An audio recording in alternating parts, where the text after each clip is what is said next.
Most applicants walk into the MEXT interview thinking one thing: if I just memorize the right answers, I'll be fine. But that's exactly where many strong candidates go wrong. The MEXT interview isn't asking about what's written in your application. It's about finding out whether you can truly understand your own research, whether your goals are realistic, whether you are someone who can thrive in Japan and make the most of this opportunity. The good news: the interview isn't nearly as unpredictable as most people think. Certain questions come up year after year.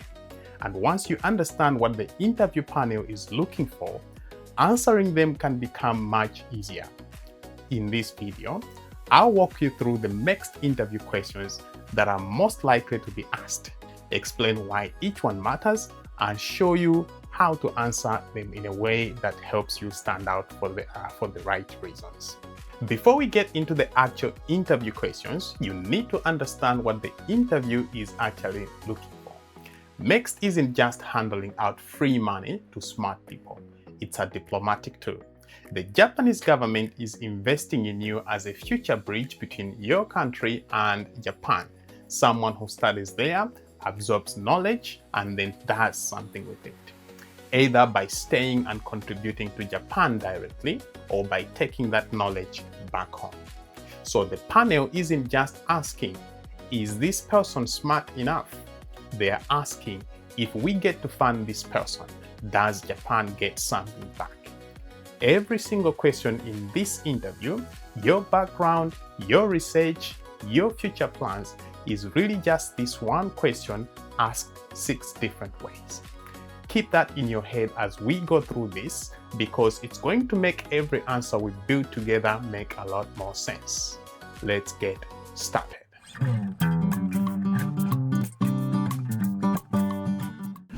Question number 1. Tell me about yourself.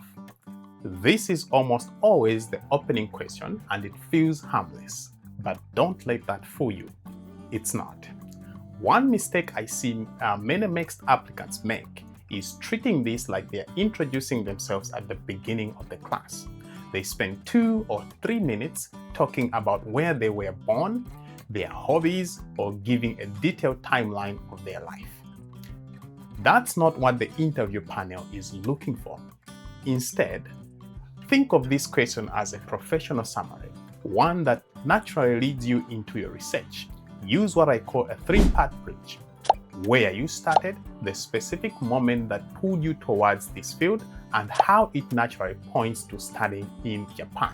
For example, instead of saying, "My name is Sarah, I'm 23 years old and I graduated from Saitama University," say something like this: I studied civil engineering because I grew up in a city that flooded almost every monsoon season. In my final year project, I kept running into Japanese researchers on flood-resistant infrastructure, and that's really what pulled me towards wanting to study under researchers who are actively solving this problem, not just reading papers about it. Notice what that does. It's specific, it's personal, and it ends exactly where the interview needs it to end, pointing back to Japan. Keep this under 90 seconds. If you're going too long, you are including details that don't build towards anything. The next question is one of the most important in the entire interview. Why do you want to study in Japan? At first glance, this sounds like a straightforward question, but in reality, it's one of the easiest ways for the interviewers to tell the difference between someone who simply wants to study abroad and someone who has a well-thought-out academic plan. Think about it from the panel's perspective. Japan has invested a significant amount of time and resources into the MEXT scholarship.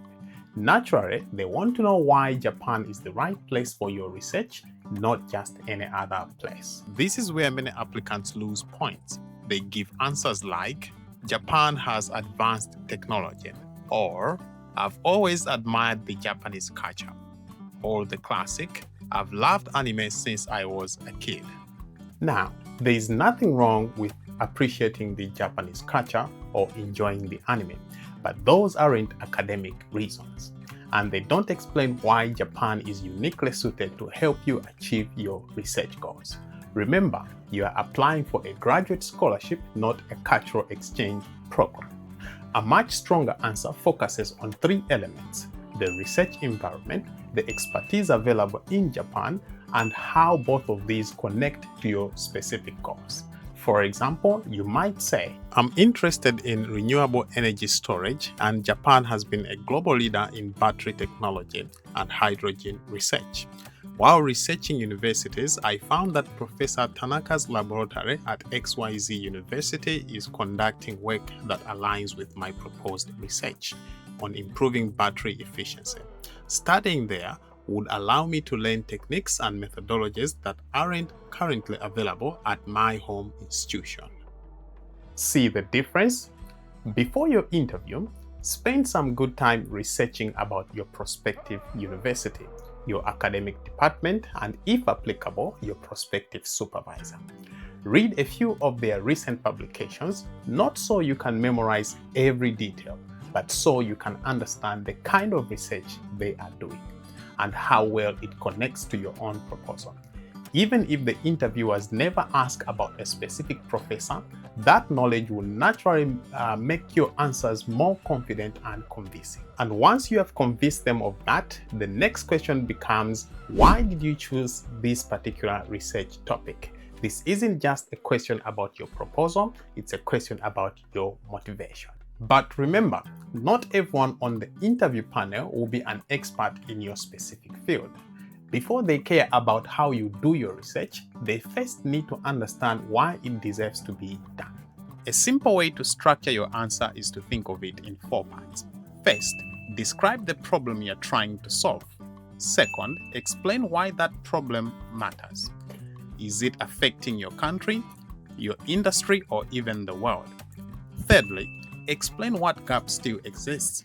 In other words, what hasn't been solved yet. And finally, explain how your proposed research aims to contribute to filling that gap. For example, imagine you are researching flood prediction systems. Instead of saying, I want to improve flood prediction models using machine learning, you could say, flooding continues to cause significant damage in many parts of my country. And while current prediction systems have improved over the years, they often struggle to provide accurate forecasts in rapidly changing weather conditions. My proposed research explores how machine learning models can improve prediction accuracy by integrating real-time environmental data. By studying in Japan, where disaster management research is highly advanced, I hope to develop techniques that can eventually be adapted and applied back home. Notice how that answer tells a complete story. It starts from real-world problem, explains why it matters, identifies what's missing, and finishes by showing how your research could make a meaningful contribution.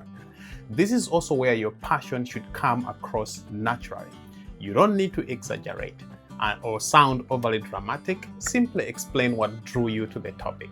Maybe it came from a class you took, an internship, your undergraduate thesis, or a challenge you observed at work. Or probably you have seen a firsthand in your community. Authentic experiences are much more memorable than rehearsed speeches. And whatever you do, make sure your explanation matches what's written in your research proposal. The interview isn't the time for you to introduce a new direction or change your objectives.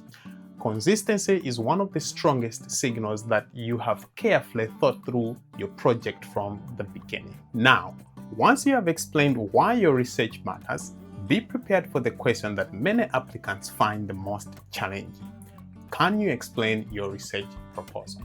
This is the heaviest weighted question, especially if you are applying for a master's or PhD. And it's also one of the questions most people over-prepare, but in a wrong direction.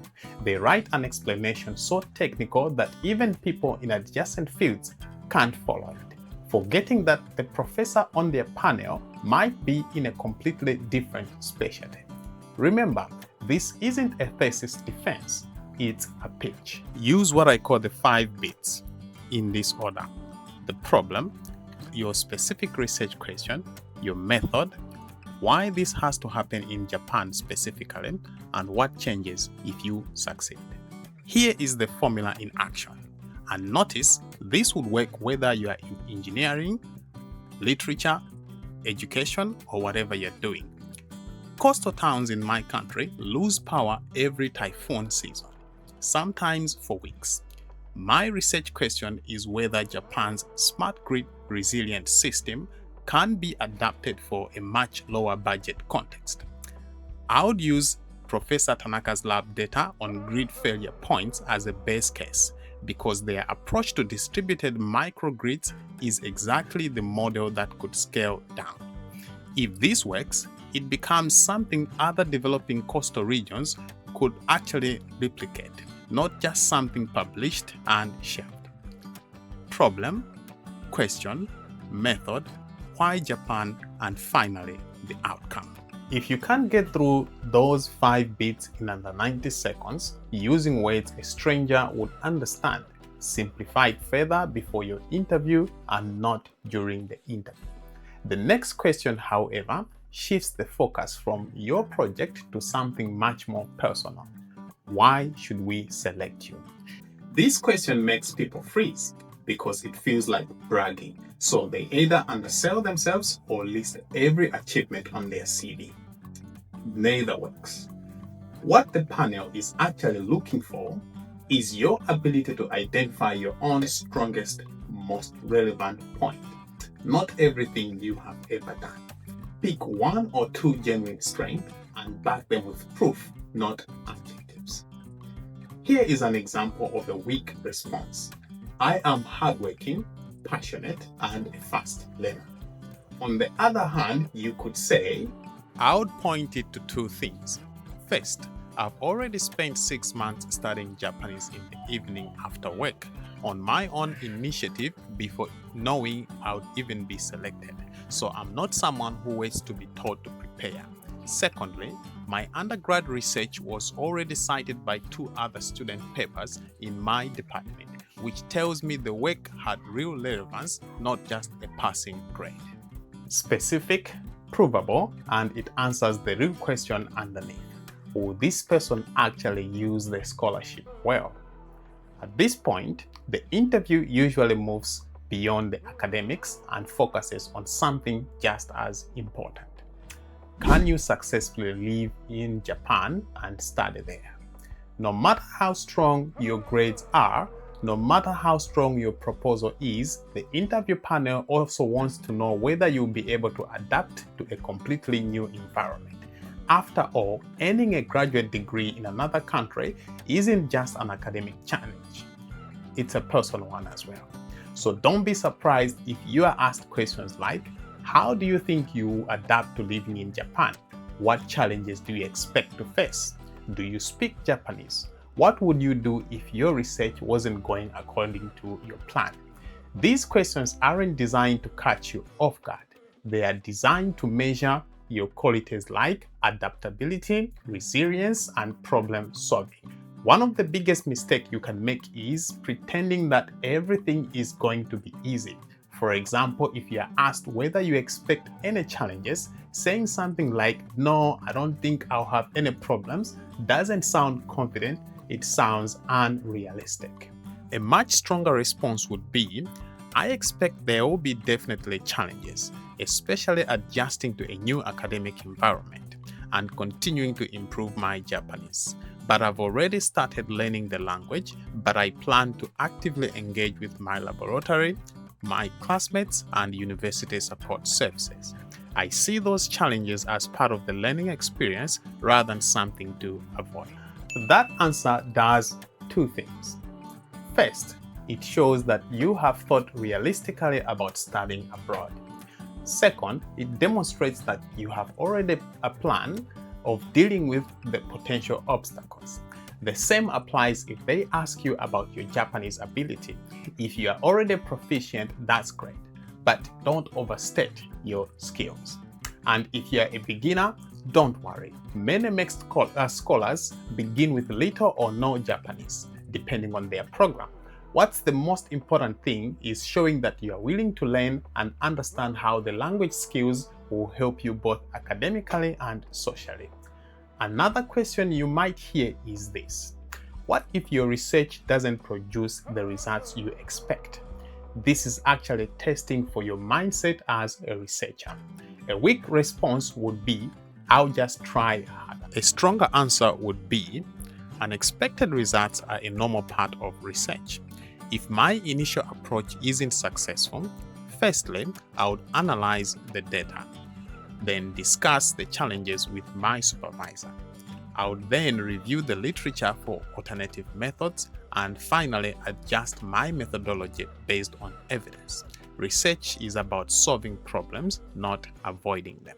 That response shows maturity and an understanding of how research actually works.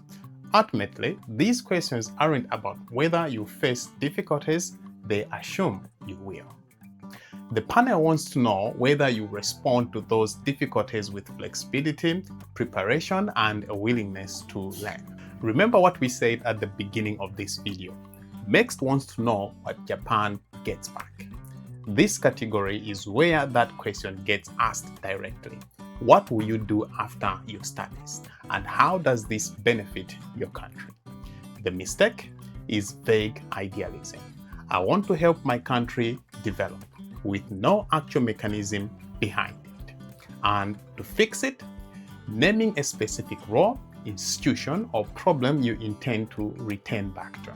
Remember the flooding example from the "Tell Us About Yourself"? This is where you bring it back. After my degree, I plan to return and work with my country's National Infrastructure Board, bringing back the flood modeling techniques I will have learned. Because right now, we are rebuilding the same bridges every 3 years instead of designing for the actual conditions that we face. That's not vague. There is an institution, a mechanism, and a problem, and it ties directly to where you started back in the interview. So go back to that room I described at the start of the video. The chair with no desk, 3 strangers watching from across the table.